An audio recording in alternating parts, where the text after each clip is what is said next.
So for us, when we hear God says to us from his word, this isn't Chase saying this is God's word saying this, that you're not good, that there's no one that's good. That's Romans chapter 3. When he says that, for us we go, well, it's the devil's fault. It's that spouse, those kids, that workmate you gave me. It's their fault. It's my roommate's fault. It's those really hard rules that you gave me, God. You can't live up to them. That's how we respond, right? The law says this, though. Look at the rest of this verse.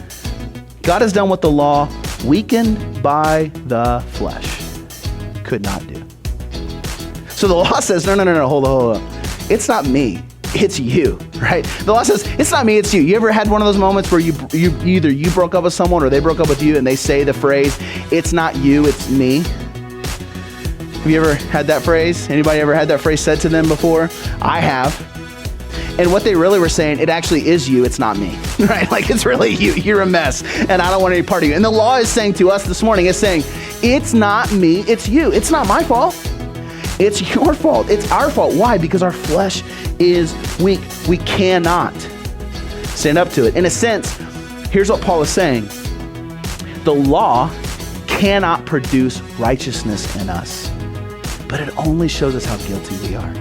Listen to the words of a famous preacher named Dr. Martin Lloyd-Jones in his sermon, Salvation of God Through Christ. That's what he says. He says, the law does not change us. It leaves us precisely what we are. It merely speaks to us what we are, but does not change our desires. He continues, our fundamental need then is to be delivered from sin, but more than that, we also must be delivered from the law, which will crush us under its weight of judgment. Imagine for a second, as you process that, what he just said, I'm going to help you process it this way. Imagine for a second, you actually decide to live up to your New Year's resolution. You go to the gym tomorrow. Let's just say that was your New Year's resolution and you're going to go to the gym. And you walk in there and you're like, well, all right, I'm here. What do I do next? And you see somebody that's very good looking from the opposite sex and you want to impress them. Okay?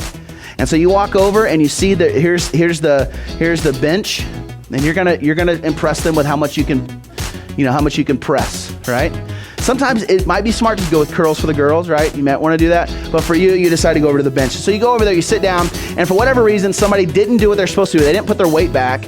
And so you just hop on there and you get ready to go. You get underneath there and you can tell that person is watching.